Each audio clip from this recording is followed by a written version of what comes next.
You want to sound like a drum machine because that's what all of pop music sounds like currently? Here's what you got to do. You must leave your human self behind, dissociate completely, and become one with the drum kit. I'm kidding. It's actually really simple. Apart from keeping all your dynamics or volume nice and even, we want to make sure especially that the hi-hat is nice and even. If you're used to playing a lot of rock, you might have a pattern that sounds like this much of the time. Can you hear how uneven that is? Loud, soft. What we want to do is even that out.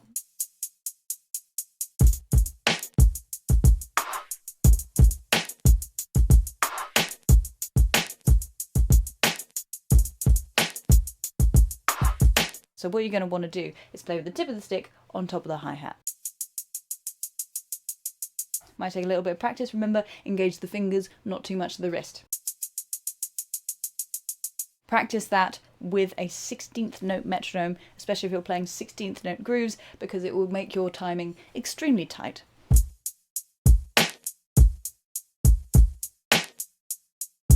Speaking of timing, using a 16th note metronome will improve all of your limbs. Just go and play the groove nice and slow if you need to, and go limb by limb and try and tighten up all of the individual elements within it. Hopefully that'll get you sounding more like a drum machine. Let me know if that works. It should do.